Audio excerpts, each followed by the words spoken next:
nagdurusa at hindi lang ikaw ang lumuluha. Masakit ko'y may katapusan. Kaya mo yan at sabi ko alinlangan lumulubos sa isipan.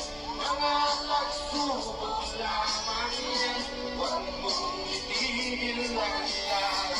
Huwag mong isusunod at iyong labanan. Yan ang awit na yan.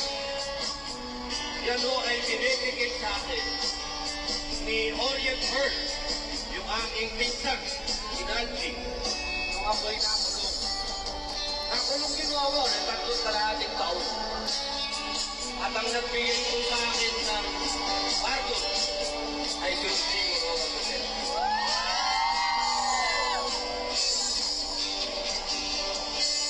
Hindi lang ikaw ang lumuluha at hindi lang ikaw ang nagdurusa. Masakit mo'y magandang pusa. Kaya mo yan. Sabi ko alinlangan lumulubos sa isipan. Mga pagsubok lamang yan, huwag mong itigil ang laban. Huwag mong isusunod at iyong labanan.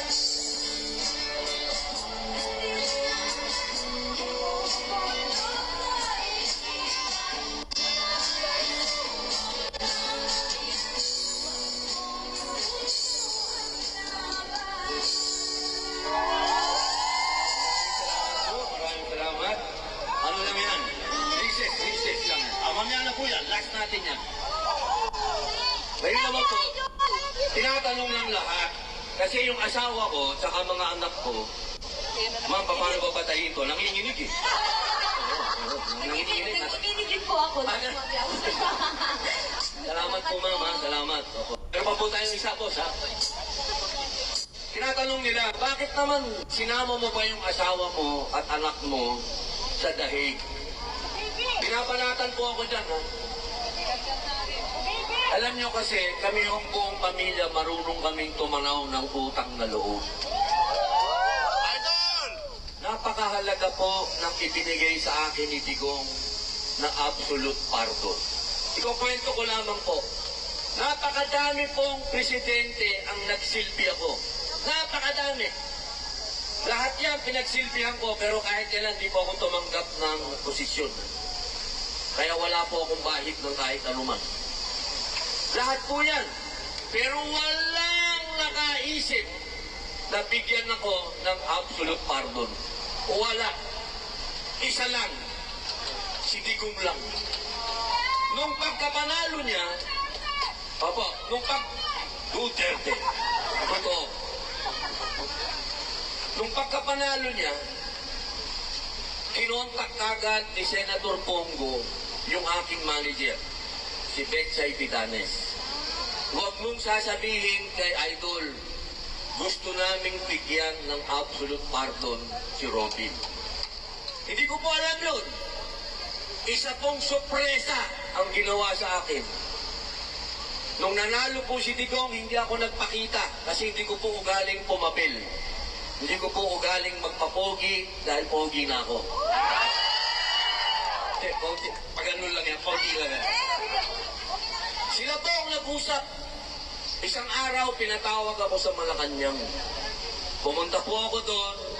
Pagdating ko, may inabot si Digong na folder. Sabi ko, mahal na Pangulo, huwag mo akong tawagin Pangulo, Mayor lang. Alam niya si Mayor, napaka-humble na tao po din eh. O Mayor, ano po ito? Kasi hindi naman po ako tatanggap. Akala ko posisyon eh. Hindi po ako tumatanggap ng posisyon, Mayor. Hindi, basahin mo, buksan mo. May video po niyan, may video. Kahit hanapin niyo po sa YouTube, makikita niyo yan. Nakita ko! Pagbukas ko, pagbasa ko, binibigyan niya ako ng absolute pardon. Alam niyo po kung gaano ka-importante yon para sa isang nakulong. Ibig sabihin, binibigyan kanya ng pangalawang buhay. Pangalawang Kasi po, pagka nakulong ka na, wala ka ng civil rights. Hindi ka na pwedeng bumoto. Ikaw na yung pinakamababa. Ikaw na yung lowest mamal. Sabi nga nila. Pero dahil kay Tigong, binigyan niya ako ng panibagong pag-asa. At iyan po ang tinatanaw ng aking buong pamilyang utang na loob kay Tigong. Ngayon, opo, Duterte! Duterte! Duterte!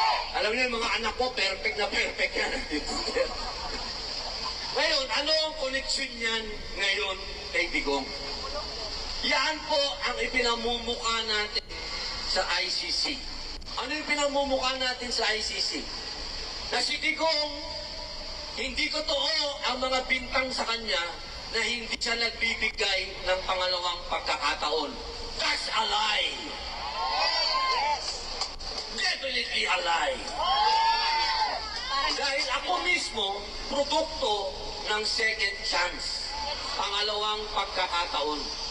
Si Digong, nung bago siya maupo, halal na siyang presidente, ha? Halal na siya. Bago siya naupo, anong sabi niya? Magbago na kayo. Dahil hindi niya matatanggap na ang Pilipinas ay maging drug country. Okay? Malinaw yun. Kaya ang pakiusap natin sa ICC na sana, please, listen to us. Not just the other narrative. Okay?